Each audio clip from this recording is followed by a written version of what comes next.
2026 is going to be an awesome year. We got some pretty cool stuff coming up. First off, we got Foundations of Recovery. This is our flagship program. We're starting it in January. This is for anyone, man, woman, or couple who wants to come and reclaim their heart from shame, trauma, and betrayal. We start off with an education on all sorts of principles, give you the common language. We feed you from a fire hose in terms of all things recovery. It is such a great start to recovery. And we get at the roots of things, Tyler. This isn't like any other program. Like, this is our healing journey in process, and Foundations is where we begin. If you look at the value that you're getting there to kick off a good recovery with all of the right education, all of the right language, and a team to get you started while also being directed by Brannon and myself through the whole process, what a deal. So if you're interested, if you're struggling, if you've been wanting to do something for a long time, jump into this. This only comes around every so often, and we would love to have you there. Click the link in the description to sign up for it. And to make it even sweeter, we're also including a raffle for a free pass to the Radiant Dawn retreat. Anyone who signs up for Foundations will be added to the raffle for that free Radiant Dawn pass. If you're a man and you sign up for Foundations, your name still gets entered, and you can give that pass away if you win it to any woman that you want to. So what you're saying, Tyler, is if you sign up and participate in Foundations, you could possibly go to Radiant Dawn for free? That's exactly what I'm saying, which is crazy because Foundations by itself is already an insane value. Man, I sound so salesy. But it actually is awesome. So come to Foundations.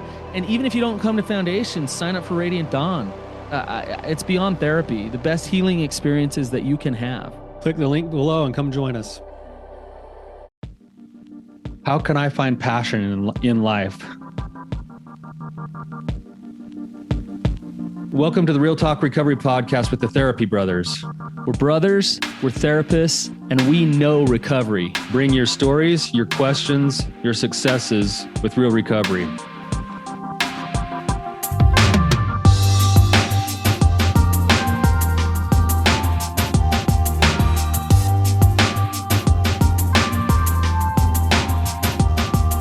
Hi, Tyler, how's it going? Going good, man. How are you doing? I'm doing good. I want to talk to you a little bit about Radiant Dawn coming up. All right. Yeah, man. So couple of things. I think people might wonder, why are two dudes throwing a women's retreat? And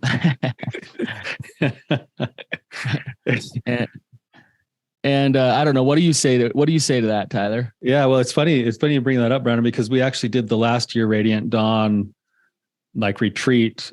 And we were actually really worried about that. But if you go to radiantdawnconference.com, you can actually see a whole video of pretty much every single woman that attended the retreat speaking to that concern about having two men run the retreat. And the feedback that we got was actually pretty phenomenal. It was actually really appreciated that there was number one, the idea that there were two therapists that were there to give full dedication for that kind of immersive experience to go along with the experiences that they went through, but also to have some masculinity there at the conference, even though it was not overbearing, was actually really beneficial for them as well. Yeah.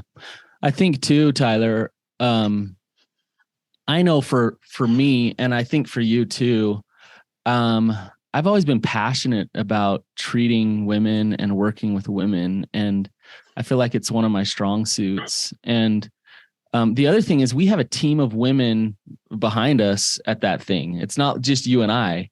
Yeah. We have some remarkable women helping us and supporting us and stepping in and taking care of things while we're there. So it's not just you and I.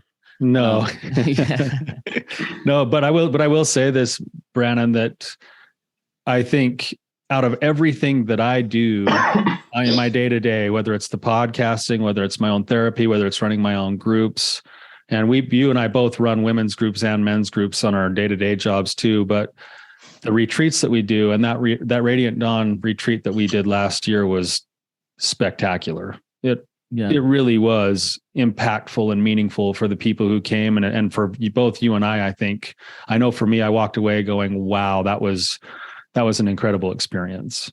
Well, I think one thing to understand about these retreats is, we don't necessarily run them. we set the context.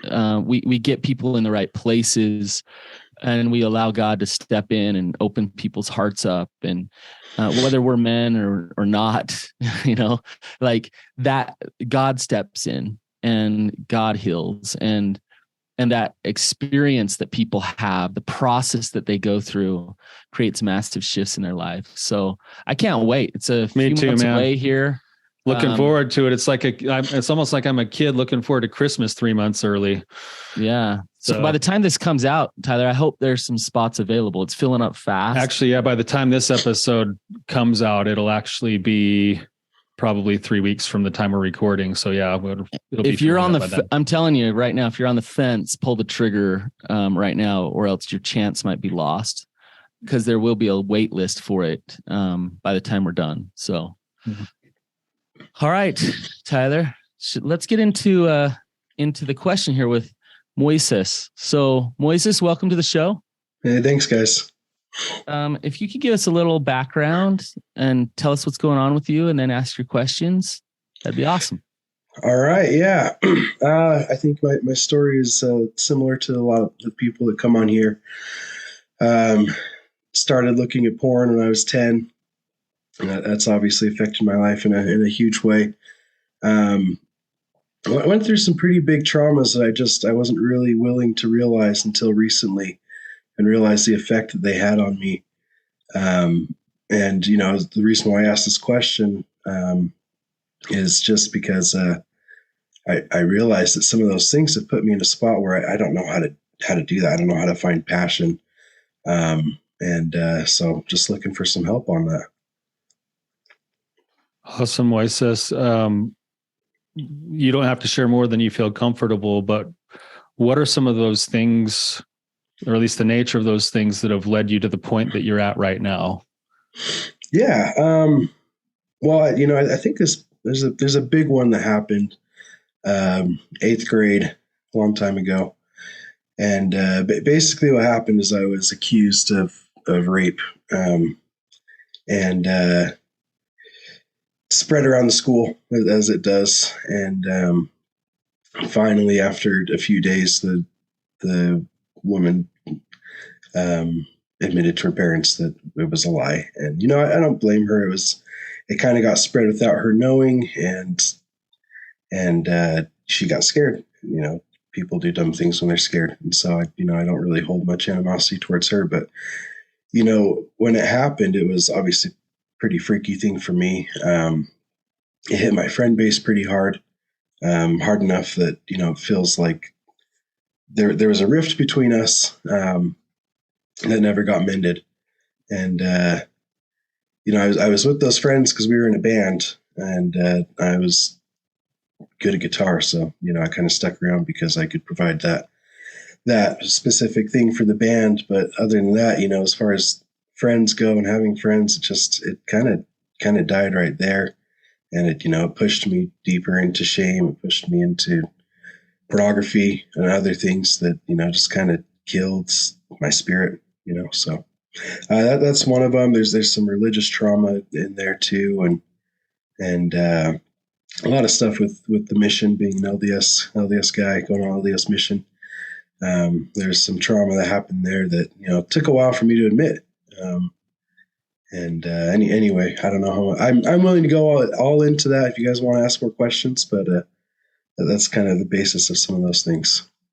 Okay. So Moises, like, there's probably obviously a lot of details that could be filled in, but some of those things that have happened through your life have led you to a point that you're currently at right now in your life, where I'm kind of reading between the lines of what you're saying, that everything is sort of like blunted emotionally. Everything feels numb, gray, empty. Is that kind of what you're saying? Yeah, definitely. Mm-hmm. That's where it's at. Yeah. Okay. Could I ask? Go ahead, Tyler. Go ahead, Brannon. Well, no, I want you to ask. Go ahead. I also just want to get some context as to where you're currently at in your own recovery process in terms of your acting out levels and things. The acting out levels have gotten a lot better. Excuse me, I'm just getting over a sickness. For a while there, they were it was so bad that I couldn't control it. Basically, you know, it was shame. Everything just got so deep that I had to numb out. And I guess this is probably an important piece of context, but I've been married almost 10 years now. So that's affected my marriage, obviously. And it's gotten to a point where it's gotten better from a shame point, where I'm not feeling like the world's worst guy for being involved in something like this, you know, and a lot of what we struggled with in our marriage is this thing starts happening. I go cold turkey for 4 years, life's great.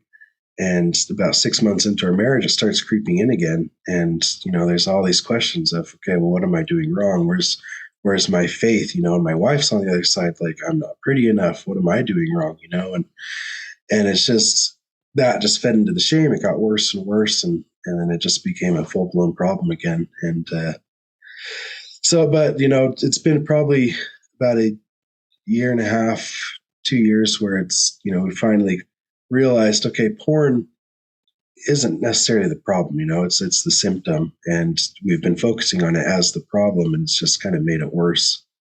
And so from that standpoint, it's gotten better where, there's a lot less shame involved in it. It's made it easier to say no. It's made it easier to move to other things and not feel so dependent on it. Will you say more about, and Tyler, that was basically the question I was going to ask too. But will you say more about this lack of passion in your life? What do you mean about like not having passion? Yeah, I don't. It's kind of like Tyler said, where this is a blunted emotion. It's very hard for me to feel anything, and love, passion, anger, those kinds of things. I just don't feel it. There's things that I enjoy doing, but I've kind of been on this path where I've been trying to find some direction for my life and what I want to do or what I'm meant to be or whatever. And it just, I try one thing and it doesn't hold. And for a while there too, I was feeling like the spirit was telling me what I was doing was wrong, right? Like I was just like, I would try something, I'd go at it for a little while, and then it was like, no, this isn't right. And so then I would change course. And, it wasn't until years of doing that I talked to a therapist and realized it wasn't the spirit. It was just my own fear. Right. Mm-hmm. But there's years and years and years of that. And it's been hard to get away from that, Mm. And so, for example, I really enjoy music. It's something I've done since I was young and love to make a living out of it somehow. But any chance I get, it just get scared, lack the motivation, even with all these opportunities presented to me. And I just don't make anything. What are you scared of? It's a good question.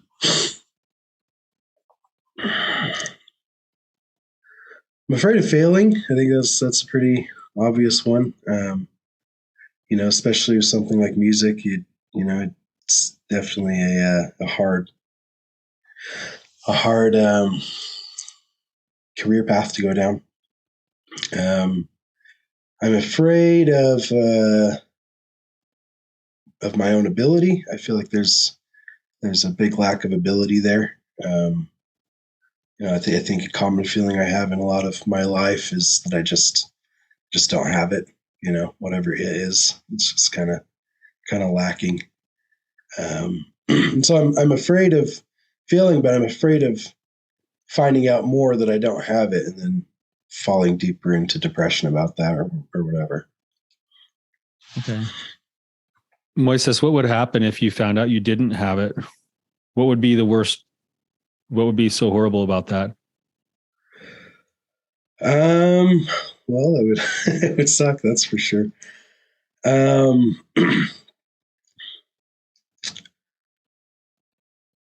I'd feel like a pretty big failure in life, I guess. And part of me is afraid because I have, dealt with quite a bit of depression and some severe depression, and it's gotten a little bit better over the last little bit, but I'd worry about where that would send me, I guess. You're afraid of dipping further back into old depression. Yeah. Yeah. Okay. So this is a side note, and then we can go back to kind of the direction I think Brandon was headed here, but just a thought here that if you probably do have what it takes, even though you don't believe you do, but if you found out that you didn't, all that would mean is that you'd have to go develop it. It doesn't mean you could never have it. It means you'd have to develop whatever you find lacking. And that's human. That's all of us. That's part of the human condition. Mm-hmm. Yeah. I wrote an entire book, and it's like a legit book, and it's got good stuff in it. And I sent it out to some friends, and one like really good friend was very honest with me, in a very nice way, kind of was like, that kind of sucked. So you know what I'm doing right now? I'm writing another book. But I'm doing it in a very different way. I learned a ton from writing that first book. It was awesome. So anyways, I want to kind of back up just a little bit here. I'm going to ask you some questions. I want you to just kind of think about it and give some answers. So Tyler asked you the frequency of your acting out with pornography. I'm wondering how many hours a week are you spending playing video games? It really depends. I'm not much of a personal gamer. I don't sit down and play video games by myself. I mostly do it to spend time with some of my friends. Okay. So we'll get on and we'll play.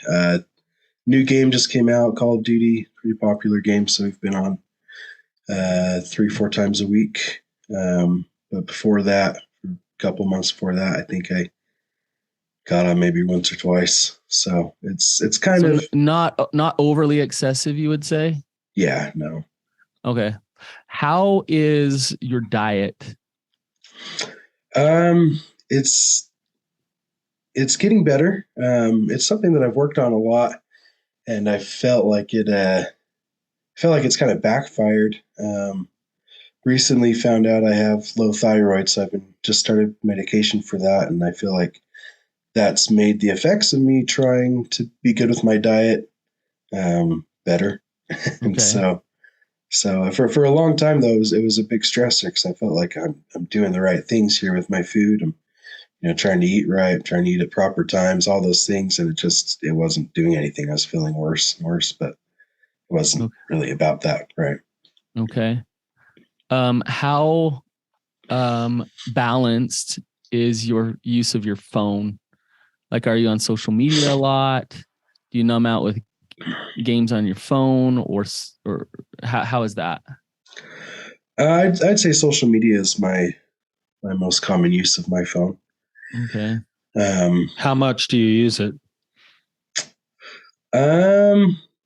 Before I started my most recent job, I was on it. I think my weekly report was around 7 to 7.5 hours a day. And with my new job, it's just not as much time, so it's around 5.5 hours a day that I'm using it. And and I was using my phone a lot for work, but I would say there's probably a couple hours there that I was spending on social media every day. So okay, I'm going to ask another just random question here. Are you using drugs and alcohol?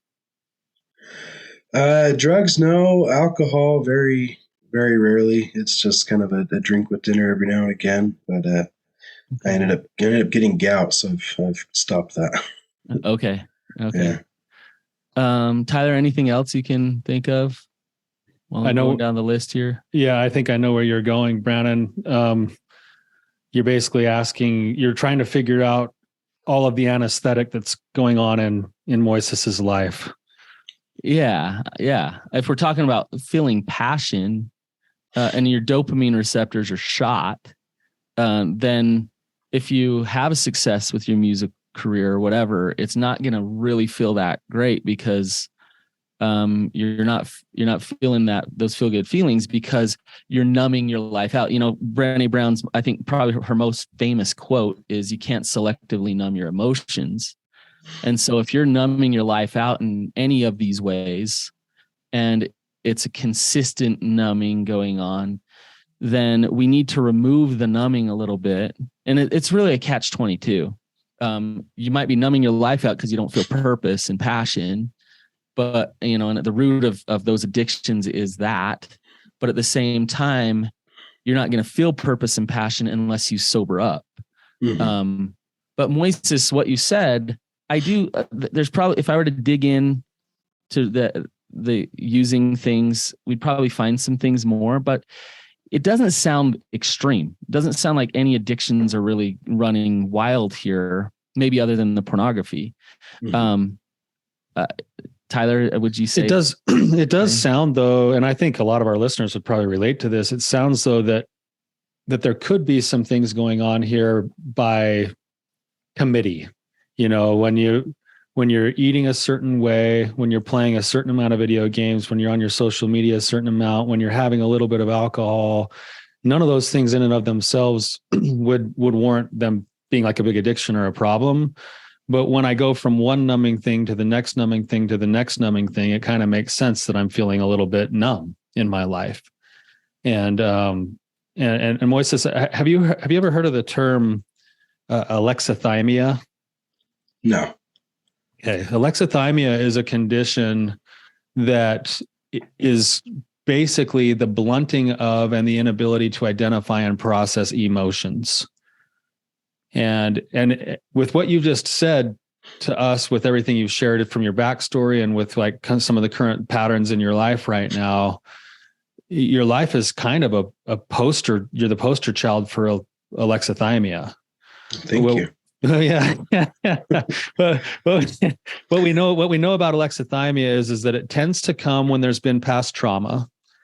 Which would make sense because in some ways the body is already learning to cope by dissociating or figuring out how to manage its own trauma, right? It tends to also be present when there's clinical depression, which you just said your thyroid is low, which means there's probably at least, like some level of low-grade depression or dysthymia that's already connected to it. And then your current patterns of life, the medicine you're using to deal with the fact that you feel bad is actually bringing in more numbness. And so it's like, I'm numb from my trauma, I'm numb from my clinical depression, and now I'm numbing my life with the things that I'm using to cope. It really does kind of make sense why you're feeling the way that you do. And in a lot of ways, it's the way you've adapted to try to figure out how to survive. It's just not really serving you as much as you'd like it to right now. Is that fair? Now that you say, I have heard that term before. I had a therapist use it with me one time.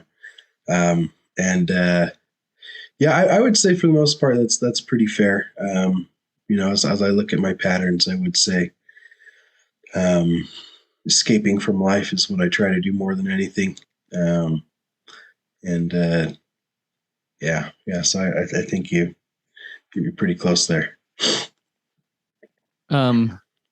I was talking to mom and dad last night, Tyler, and they're talking about this girl that they know, and I've never heard of this, but she feels a ton of pain all the time, like a ton of pain. She's got something going on inside, and so she's going to the Mayo Clinic, and she's going through a 6-week program where they expose her to intense amounts of pain. I know that sounds crazy, but they say that it helps rewire her brain in order to really understand what pain actually is. So then she can process it in a healthy way. It's kind of fascinating. In order to deal with excruciating amounts of pain, you need to feel pain. And why am I bringing this up with you, Moises? You have gotten really good, and let's not hate these parts of yours. You've gotten really good at surviving, and you have a lot of pain. You have a lot of just trauma, shame, sadness, and you learned how to bump along. You've learned how to you got married, you're doing your best, you're moving along. But if you spend your life trying to protect against those things, what outcome will your life be? What will happen? It's going to be a life not worth living, honestly. You'll survive. I mean, Yeah. you'll survive because you'll be able to numb out and get the medicine that you need in order to avoid the pain. And so you can survive for a long, long time, but you'll survive feeling somewhat miserable and unfulfilled. So I guess, what are we saying? What's the anecdote to this? Excuse me. Well, I'd say probably working on getting some of those things that in and of themselves aren't necessarily really numbing me out, but working, together are, I guess, working on getting them into a more healthy state altogether. How? That's a good question. It's hard. It's hard when, I guess I don't feel like it's been super detrimental by themselves. With the social media, it used to be that I'd come home from work and I'd sit there on social media and not help with the kids. And, it became a real strain on our marriage. And, for the last little bit, I've really kind of put it aside and been more present at home and not used it in a way that I feel like's kept me from doing the things that I need to do or the things that I necessarily want to do. And so it's kind of hard to look at that and be like, yeah, that's in a very unhealthy state. How do I fix that? Same with like the alcohol, right? I would, if I go out to dinner, I'll have a drink with my meal, but never gotten drunk or drink at home because I don't want to drink at home around the kids and things like that. And so it's hard to look at that and be like, yeah, I'm using that to numb out, right? So I'm not sure quite how to get those things, where to start, I guess, with some of those things. I'm hearing like there's a few thoughts going through my head, and I know Brannon will probably add on to this a little bit, Moises, but I'm having like a 3-pronged attack to this kind of go through my mind a little bit. All right. The first one is I wonder if there's something in here, and this is where it's going to be tricky, is because deep down inside, you're so afraid of your depression that you're doing everything you can to avoid it because you've been in that hole before and you're like, I don't ever want to go back to that place. So the first prong is, what if I was doing some things in my life to develop my ability to actually know that I could tolerate and trust myself to deal with pain? If I was building those skills, then I would be less afraid of going to those places that I've been afraid of. The second one is, what would happen? And I wonder, like, the water that you're currently swimming in, so to speak, in your day-to-day living is just what you know. And I wonder if you were to just taking a fish out of the pet store and, you carry it home in that little flimsy bag and then you set it in the top of the water and let it get to the right temperature so it's the right thing. And then you dump the fish into a new system. I wonder what would happen if you actually, to your perspective, if you actually created a new system for yourself for a short period of time, say 30 days. Mm-hmm. And you took away anything that could be seen as an anesthetic. Don't drink, even though it's only minimally, don't drink for a month. Don't get on your social media for a month. Don't play video games for a month, and just see if the water looks and feels differently than the stuff you're currently swimming in.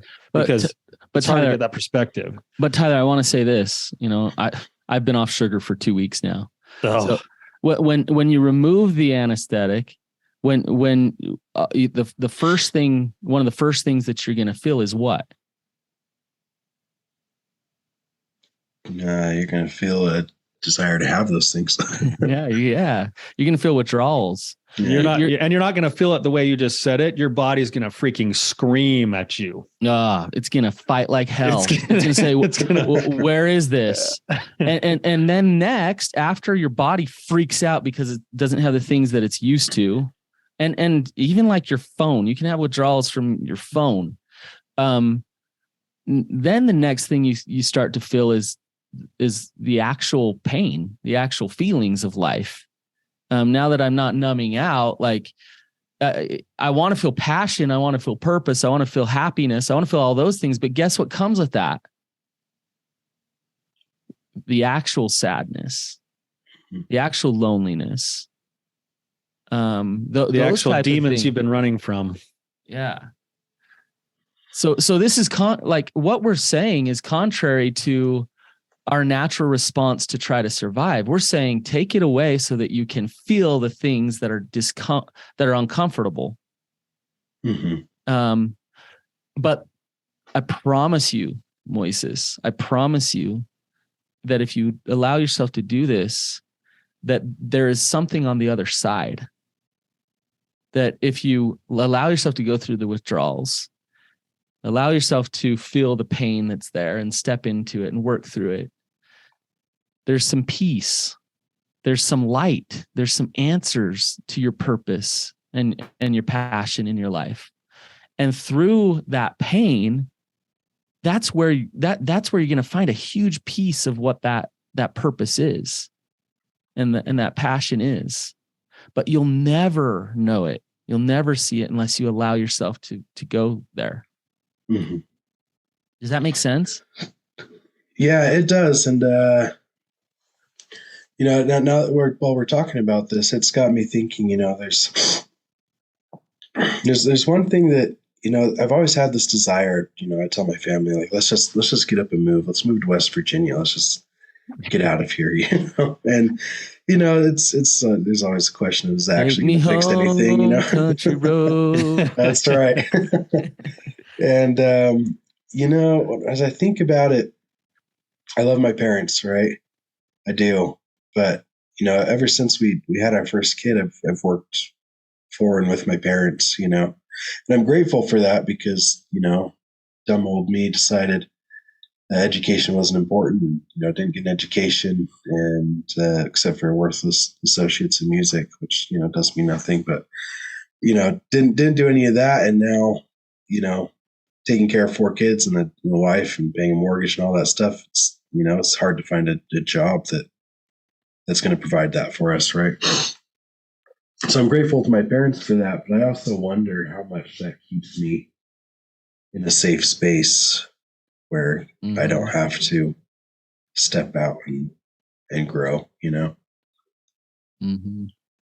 Yeah, I love that your mind is going to those places, Moises, as we're talking. There's something inside of you that's actually hearing what Brannon has just said and going, yeah, like maybe there are some things that I could do to actually start answering my own question as to whether or not I have what it takes by making some of these decisions, making a new choice to go and realize that you actually do have what it takes to provide for your family. And it might be a process to get to where you want to go, to provide in the way you want to, but you can also work that process. Like it's not like you have to throw that away. Like how old are you, Moises? 31. 31. Okay. So you basically have almost double the amount of time left to live that you've already lived. Right? So you have, in essence, you have 2 more lifetimes to go and do whatever you want with yourself. You don't have to be dictated by what the life that you've already lived. Mm-hmm. And in order to do that, it's being able to step into those places. And one thing that I think, this is the kind of the third prong that I was getting to earlier that Brannon brought up, I actually think you'd really benefit by doing some targeted trauma work. Mm-hmm. Actually having a team, like a good therapist or a good men's group or both, to kind of help work you systematically into and through some of those dark places that you experienced, to give those pieces of yourself that are doing so much work to protect you by keeping you numb a chance to actually be seen, to be validated, to be unburdened, so to speak, to allow you to like actually address those things in a way that you're not going to be left out all by yourself. Like, I don't want you to hang up this call today and be like, all right, I got to go dive into my deepest, darkest traumas all by yourself. Like, but with the right kind of structure and support and help, I think that would be a really important step to be thinking about taking. Mm-hmm. Yeah. Interesting. I feel like, Tyler, in 45 minutes here, we're trying to take a whole conglomerate of things and we're kind of talking about each one of them. Doing your deep trauma work is absolutely important. Sobering up is absolutely important. I want to add one to the mix here. There's this magical place, Moises. I'm going to give you a secret here. There's this magical place, and the most successful people in life understand this magical place, and the good majority of people never get there or understand it. I was talking to this guy who's so successful and done so much in his life, and successful financially, with his family, with his just in every area. And he was saying this. He was saying God calls him to certain things. He feels something. He feels like, hey, I should step in there. And when next he kind of explores it. He just studies it. He explores it out. He really tries to feel, and he prays about it, whether this is a good idea or not. The next thing that he does is he gathers resources. He builds a team around him, and then he goes for it. And this is the magical place. He talks about how the people who have the most success and purpose and passion in their life are not the ones that don't have any fear. They have massive amounts of fear, but they know how to sit in the fear.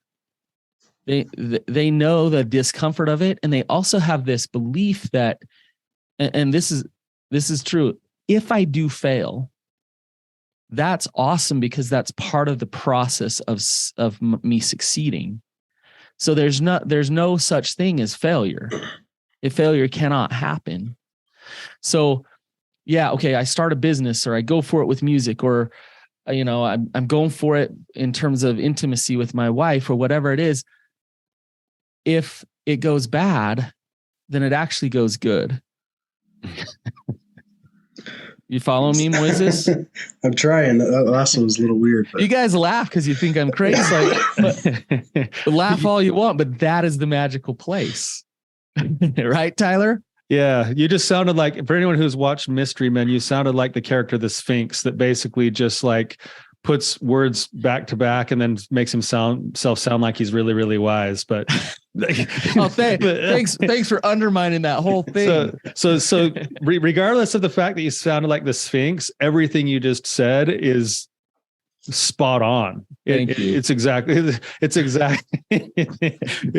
exactly right though, Brannon, is that, but that's the mentality that most people have a really hard time actually stepping in and going, okay, if I actually go in and I'm vulnerable with my wife and things just totally blow up in my face because it's a new pattern, she doesn't know how to handle it either.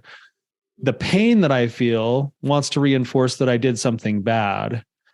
And it takes the override of the prefrontal cortex of the brain to actually say, no, this is learning. This is growth. But Tyler, here's the thing. This is the issue. Is when we put so much meaning onto things, right? So like, if I do fail, that means that I'm just a loser, or that means that all the bullies' messages when I was a kid are true, or that means that I'm not good enough for my wife. And so like all this meaning around it is our shame actually gets in the way of us sitting in the fear, because we have all this meaning that we actually are coming up with on our own. That's right. Right. And it makes it overwhelming to actually go sit in the fear. So Moises, do I think you should go for it with your music? What do you think? Do I think that you think that? Yeah. I think that you think that, yeah. Okay. Well, you're like hedging. Yeah.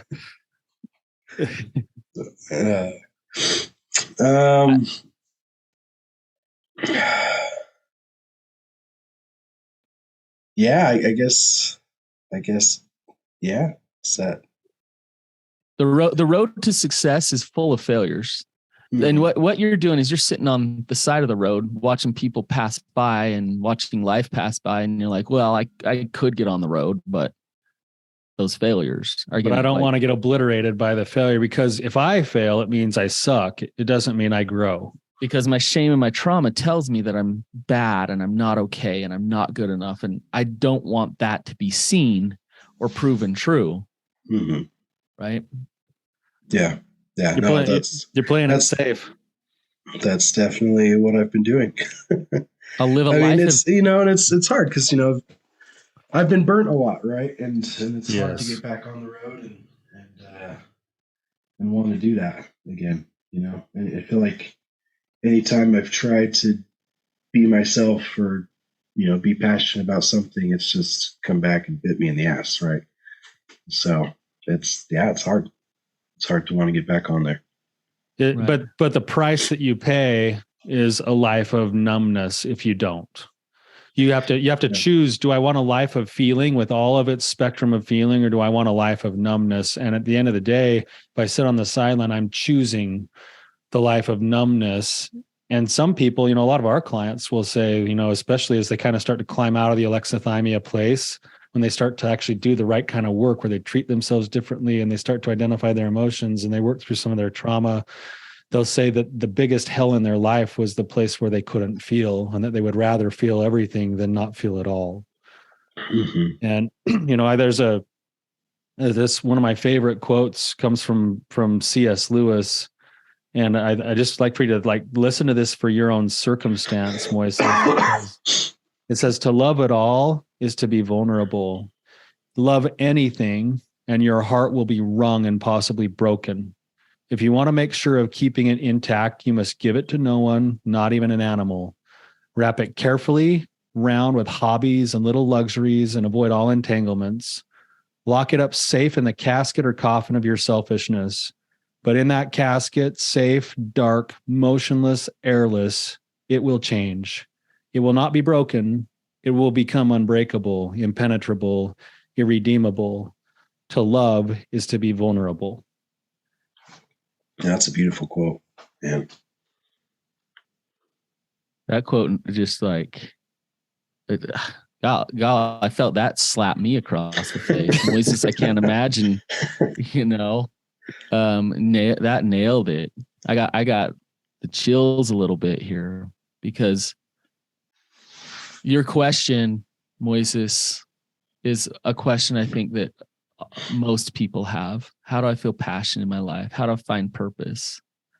And that quote from C.S. Lewis right there, that's the answer.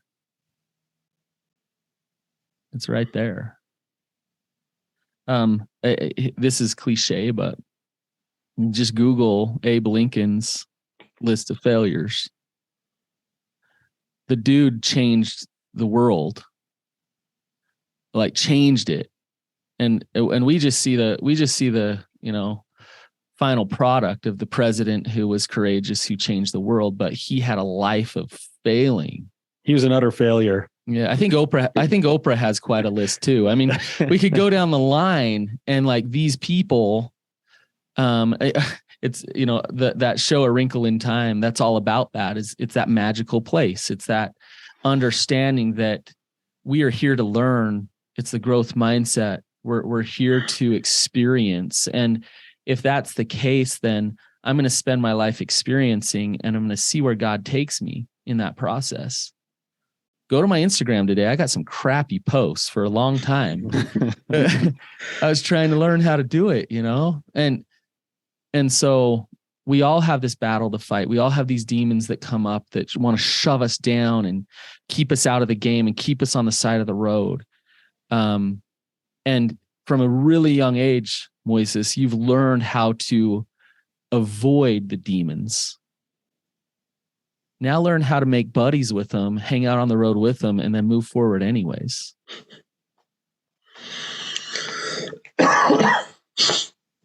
It's funny because for the longest time, I thought I was facing my demons, right? I believed that leaning into my religion, trying my best to be as perfect as possible, was was facing those demons, right? I was giving it to Jesus, and he was going to take care of them, and I was going to be strong and all this stuff. And years and years and years and years and years of doing that, and it just didn't work, you know. And now I'm where I'm at, you know. Yeah. And it's crazy because I thought for the longest time that's how you do it, you know. And you know, and you know, you learn things when you're young, right? When this whole thing happened in 8th grade, nobody there. I love my parents. just preface, right? Nobody cared about me, right? Nobody cared that, you know, I just went through something that was completely life-changing and traumatizing. You know, it was okay. Well, let's make you worthy again, right? Let's get you worthy in the church, right? That was the most important thing on anyone's mind. Nobody asked me how I was doing, any of that, right? And so from a young age, like that's how I thought you deal with these things. That's how you fight them, you know. You become more perfect and pure and yeah. Right. Yeah. Yeah. And my parents, you know, there's no one to talk to. Once it was kind of dealt with, it was just kind of like hush hush, don't talk about it to anyone, right? And so that's kind of how I learned how you deal with things. Think about what you needed though. What you did need was somebody to hold you while you cried. Mm-hmm. Somebody to hear that pain that you were in right then. Yeah. That's what you needed. And now you've gotten so good at kind of disconnecting and protecting that you don't turn and ask for those things. Yeah. Right. And that's that vulnerability that Tyler's talking about, that C.S. Lewis is talking about. Yeah. So it's something I dream of, being able to be vulnerable again. Yeah. Moises, I might just suggest that you look at some places in your life where you could start to dip your toes in that water, whether it's taking away some of your numbing agents and seeing what the water looks like that you're swimming in, whether it's maybe you're already doing this, but finding a good men's group where you can actually practice a little bit, some of that vulnerability, and actually start to open up the idea that you might be able to have that little boy might have a shoulder to cry on that would actually hold him. And I know that would be the fact if you were in the right kind of a men's group. But start looking for a place where you can take some steps, some courageous steps into the dark on purpose, knowing that you're doing it. Because it'll help you grow in courage, but it'll also start to open up your heart to being able to feel some of those things again. So we're just about out of time, Moises. How was your experience today? Any last thoughts or? Sorry.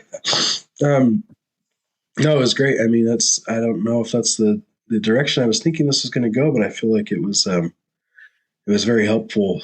You know, I like to think that, you know, I've made changes over the years to soften up my heart and get out there a bit. But, you know, looking at it, it's like, you know, maybe there's definitely some more work to do there. Yeah. You know? And Moises, just know that the work that you've done and the willingness that you've had has been important, and you've made good progress. And now you're to the point where you're at now, and you want to take it another step. You want to move forward even further. And there's massive amounts of hope here.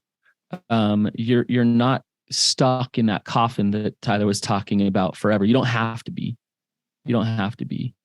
But it is going to take some real courage and vulnerability and a willingness to open up and not do it the old way of trying to work harder and be more perfect and all those things, but to actually heal those things inside of you. I would suggest that you do some internal family system parts work, like really get to know your protective parts, because your protective parts are very strong and they're doing their job really, really well.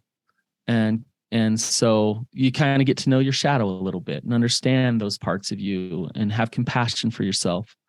And then you move into the EMDR, ART, work in a men's group, just practice some real vulnerability in your life and taking some risks, and you'll start to feel something different. So, all right, Moises, thank you so much. You took a massive step today, Moises. Thank you. I appreciate you guys. Thanks so much. You bet. The best part of our job with this podcast is talking to callers like Moises. The courage that you showed to come on, the ability to share your story so that you can help someone else is pretty impressive. And it's some work you did for yourself today too. So thank you. And for our listeners, if this is meaningful to you or you know someone in a similar situation, please don't hesitate to share it with them. All right. We'll see you guys. Yeah, thanks, guys. You bet.